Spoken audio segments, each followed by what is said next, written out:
Welcome to the Reiki Witch Podcast. I'm Becca, your host, a Reiki master and practicing witch with a passion for blending the mystical and the practical. Whether we're uncovering ancient wisdom to deepen your spiritual practice or navigating strategies to streamline your spiritual business, this podcast is your sacred space to grow, learn, and thrive. Hello, my powerful little moonbeams.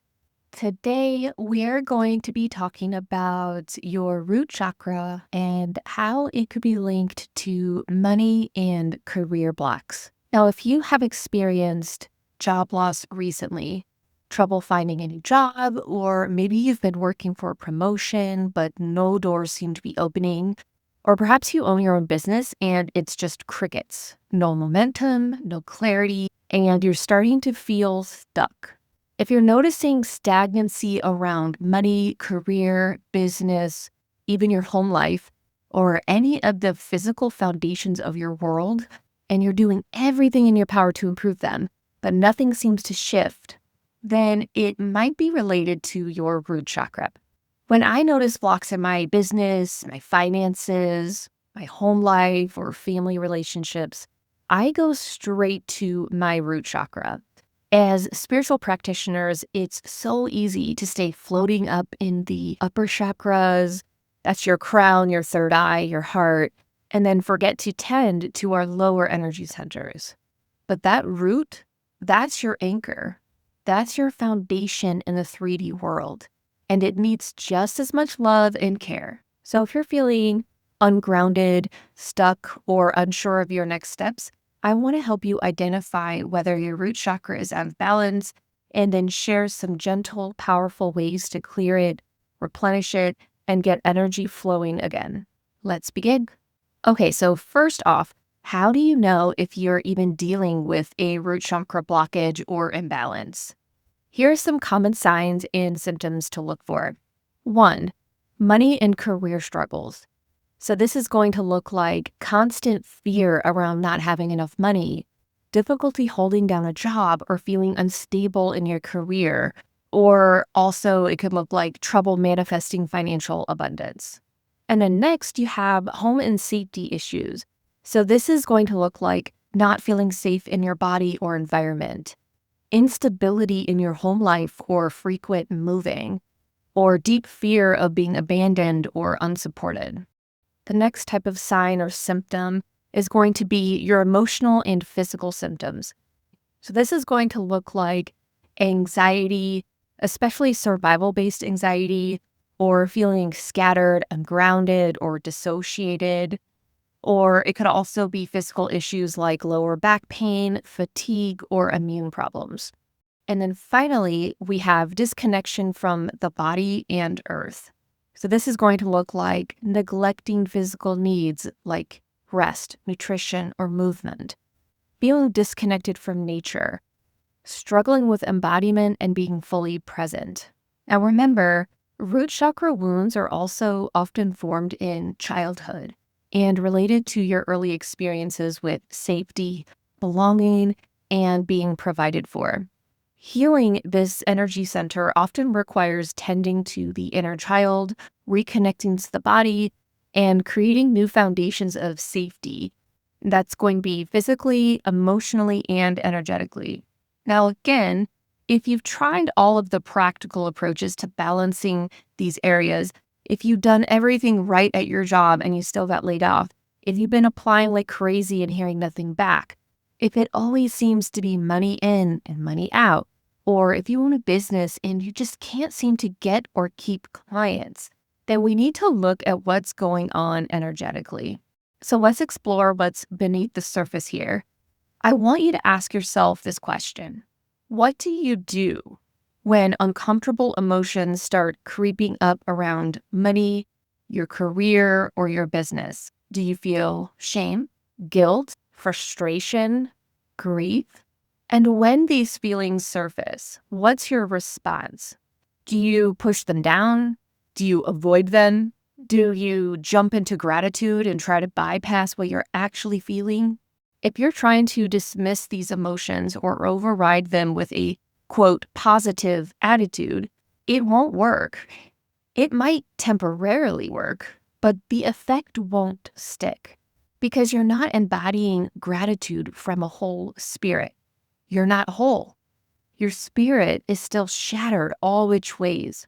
If you're trying to force your mind to shift immediately into a higher vibration before you actually allow those sticky, messy, uncomfortable emotions to emerge and release, without allowing the shadow to rise and be witnessed, you'll very possibly feel blocked, stagnant, disconnected, and maybe even a little lost. Now, a quick note here. I do want to emphasize that I believe in focusing on gratitude each day and being grateful for what you do have and how far you have come. But when it comes to energetic blocks, you have to go deeper. Okay, so once you've identified those emotions, how do you release what's keeping you stuck? Here are a few ideas, and I'm going to warn you, they are not super glamorous or sexy. They're quite simple, but also extremely powerful when you actually implement them. So the first one is cry or scream. Yes, I know it's not flashy, but we rarely let ourselves do these things. I don't know about you, but I didn't cry in front of people for years. Years. And I definitely never felt like there was a safe space to really scream or yell when I was angry. I mean, think about it. If you needed to really scream, like a rageful warrior scream, where could you do it without someone hearing you and thinking something insane was happening? Where? Maybe your car if nobody's around, but yeah, even out in nature, someone is bound to hear you.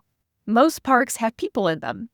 So think about it. Where could you really let out a soul-bending scream? So finding a place or way to safely do this can be incredibly cathartic. If anger or grief creeps in, instead of shoving it down, go somewhere private and just let it rip. Scream into a pillow, cry in the car, go to a rage room or a break room if that's your thing. Just let it out. You need an outlet.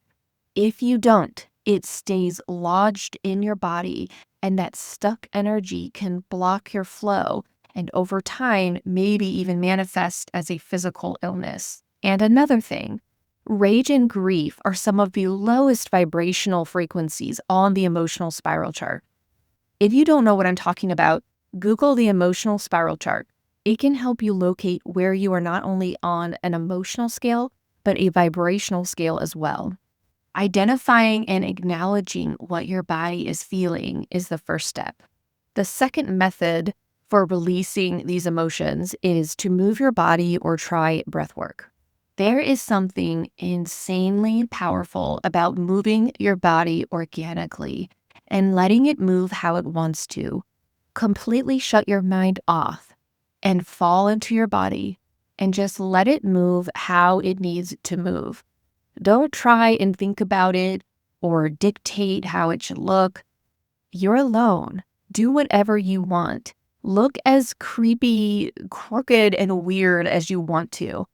And as you start to do this, you very likely may have an emotional release. Let it come out. Just observe it.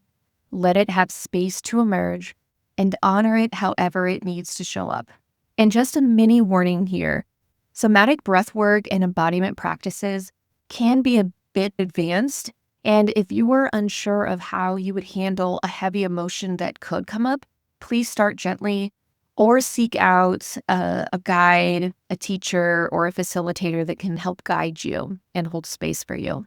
It's very easy to go deep with this sort of practice, and if you're not well equipped or skilled in holding space for those deeper layers within you, it can be quite heavy, and you need to know how to move the energy up and out, not just get stuck in it. It's very important. If you're new to this and want to try this, and maybe you don't know someone who teaches it or who is a facilitator of this style of practice, I suggest looking on YouTube for beginner somatic movements, embodiment practice, or breath work. Start there. I will say this is such powerful magic though, and if you allow yourself the time and space to do this sort of work, you can have some really phenomenal breakthroughs. To give you an idea of how something like this works, in my experience, I have spent 4 to 5 hours at a time working through specific emotions or memories with these methods. And when I'm in it, I am in it. Time does not exist. I'm allowing myself to come fully forward in all its rawness. I always make sure I'm alone so I can express myself freely and have no distractions. And sometimes I'll find a song that triggers me emotionally and I'll play it over and over and over to work through that emotion through movement. And then when I'm all tuckered out doing that, I will journal about it to get the thoughts and mental pieces cleared out. It can be life-changing if you embrace it. I highly recommend doing these sorts of practices if you are comfortable. And please always reach out to a professional therapist or counselor if you're handling heavier trauma that you need more support with. There's absolutely nothing wrong with getting extra support when you start diving into these deeper layers of your spirit. And finally, the third method to releasing these emotions is simply to write it all out. Again, this is not a flashy, sexy method, but sometimes just writing it down is enough to get it out. Write all of your feelings down freely without thinking and let it just flow out. No matter how messy, ugly, or crazy it may sound, just get it out of your body. And a really cathartic thing is to then burn these pages, unless you want to keep the journal. But you could totally burn them, but just be sure you're releasing them with your full body and soul.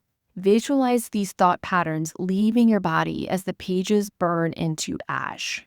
Okay, so what's the next step? After you release all of these emotions, what do you do? Well, after the release, it's time to bring in nourishment. You've cleared out the space. Now there's space for new and energizing energy. You can try root chakra qigong or yoga poses like child's pose, goddess pose, mountain pose. But while you're doing this, you envision white light coming from the heavens and filling the space beneath your spine, seeing it grow and pulse, and then maybe even it starts to glow red. You're charging this energy center up. You can also eat grounding foods like potatoes, carrots, beets, radishes. This could be basically any root vegetable. Just think root chakra, root vegetables, things that grow in the ground, things that will then help ground your energy. Another thing you can try is sipping ginger or dandelion root tea. Again, these are roots that are chopped up and you make a tea out of them, and they can be very grounding and nourishing for your root chakra. You could also spend time physically connecting to the earth, barefoot if possible. And finally, if you are a Reiki practitioner, you can do self-Reiki on this specific chakra while you're in a root chakra strengthening pose. Now, I want you to remember, when your root is strong, your other chakras can flow. But if your root is blocked, everything above it will struggle to stay balanced. Now, once you've released all of that stagnant energy and started refueling your root, you might begin to feel a spark, like something new wants to come through. If you're a healer, a spiritual entrepreneur, or someone who's been trying to shape your next offer, but it's just not flowing, I've created something to help you. It's called the Aligned Offer Ritual and Checklist, and it's a soft, sacred way to slow down, clear out the mental chaos, check in with your inner wisdom, and reconnect to what your spirit is really craving to share in this world. Now, when you do this ritual, I want you to really create a beautiful and sacred space. Turn down the noise of the outside world. Dim the lights. Light your candles. Slow everything down. And slip into the quiet your soul needs to see your visions clearly, pulling them from your center, and begin crafting them from a grounded, aligned space. Whether you're just beginning or realigning something you've already been sharing, this guide will help you clear what's trying to come through you now. You can grab it using the link in the show notes. It's totally free. It's also on my homepage at bellaruna.com. It's totally free and a beautiful next step after doing this root chakra healing work. Okay, so for a quick recap, 1, identify the emotions and patterns that might be tied to a root chakra wound. 2, release what's stuck, whether through screaming, crying, movement, journaling, or any other method that resonates with your spirit. And finally, 3, nourish and rebuild through food, ritual, herbs, and connection to your body and the earth. And if you'd like a little more seasonal support around this, don't forget to check out my August edition of Monthly Moonbeams. This month's newsletter is so delicious, and I really enjoyed writing it for you. It explores August as a threshold month, a sacred turning point where the fiery momentum of summer begins to soften into the quiet, reflective energy of fall. I share thoughts on the duality this season brings and how it mirrors what many of us may be navigating internally right now. You'll also find an extra full moon ritual and some fun plant magic and folklore. Can you guess which plant I covered this month? You'll have to subscribe to see. And if you're not on the list yet, it's completely free to join, and each month you'll receive beautiful energy updates, exclusive rituals, and sacred business wisdom delivered straight to your inbox. You can sign up for this newsletter using the link in my show notes, or you can also go to my website, bellaruna.com, and sign up for it there. Okay, I'm trying something new today. I want to pull an oracle card for you. And just to let you know which one I'm using the Lantern Oracle by Angelina Mirabito. I believe that's how you pronounce her last name. It looks Japanese, but it's Mirabito if you need to spell it out. And anyways, I'm going to go ahead and shuffle, and I'm simply asking the universe and my spirit guides what message we need to hear right now and what knowledge would it have us learn today. Okay, I pulled the Metamorphosis card, which is number 11 in the deck. Now, this is so funny. I don't know about you guys, but I have been seeing 1111 and 111 everywhere these days. Like the past couple months, it's just constant. Like I receive messages at that time. I send messages that time. When I look at the clock, just when I'm, my arrival time, whenever I'm driving, it's just so crazy. But anyways, I just wanted to share that because I thought that was funny. All right, so the name of the card is Metamorphosis. And first, I want to sort of describe the art of the card. So we have an androgynous looking man or woman, and they are sort of wrapped in this red cloak that is bursting from their back, their sides, and it meets at their root. Just funny, we were talking about the root chakra, and this red cloak is encasing them, but also bursting out at the same time, bursting out from the root chakra. And they're also holding this collection of leaves and vines. And these leaves, as they travel down the side of their body, start to turn red and brown, and there are some decaying leaves. And to me, this card is really saying that in order for rebirth and renewal, decay, death have to coexist at the same time within us and around us. So we hold in our arms, right? Like this person in the card, they're holding death, decay, but at the same time, there's the new leaves, which represent life and birth and renewal and new beginnings. And all of it, we're holding it all at the same time, all the time, within us and around us. And also, I just find it so beautiful to think about how we're also, again, how I mentioned about the August monthly moonbeams and how August is a threshold month. and how it is the energy that we sit in as we are transitioning into the subtle, soft energies of fall, right? So you have all of this lively greenery around us, right? The trees, the bushes, our gardens, everything is just at its full capacity, just thriving in all of its beautiful life energy. But at the same time, in the same month, we will start feeling towards the end of August, moving into September, we will start feeling the transition, the metamorphosis, the change, going into that dying of the old. And so I think it's so lovely that I pulled this card, especially since I'm talking about the root chakra and my newsletter is talking about the threshold month moving into a calmer, quieter energy, and how August holds both of these energies at the same time, which I find really lovely. I don't know if you feel that as well, but in August, like I start feeling both of those energies within me. I start feeling the calmness, like my body's getting ready to like, oh, it's almost time to rest, but all at the same time enjoying the full life around me, all of the animals and the flowers and the trees. Everything is still green at the same time. So I'm feeling that death and rebirth all at the same time within me, but I'm seeing it all around me as well. And the message on the card is power and strength lie within our surrender to change. Okay, so that's a big one.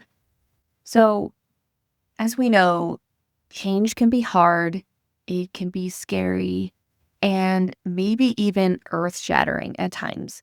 But we have to understand that change is inevitable. It's going to happen, and we will experience it in our relationships, our careers, our health. And whether we choose it or it chooses us, you have the choice to make a decision at that moment. You can use any moment as a lesson, as permission, or even as fuel to propel you into your next chapter. Just make sure you're making the decision from a space of heart and self-love. And also, I opened the book too because I wanted to read the deeper message that they have here. The message is, let go of what is letting go of you. All right, my friends, that wraps up today's deep dive into root chakra healing and how it may be quietly blocking you from receiving aligned abundance. I hope this episode helped you feel a little more grounded, a little more supported, and a little more clear about where to place your attention and energy. If this episode resonated with you, please take just a moment to rate, review, and subscribe to the Reiki Witch Podcast. Your words truly help more mystics, healers, and soul-led humans find this space. And I'm so grateful for every single follower and review. Also, feel free to ask me absolutely anything about energy work, witchcraft, ritual, owning a wellness business, just anything you're curious about. I would be so happy to answer your question on the podcast. I'll leave the link to my forum in the show notes. I really want to help you however I can. Thank you again for tuning in. Until next time.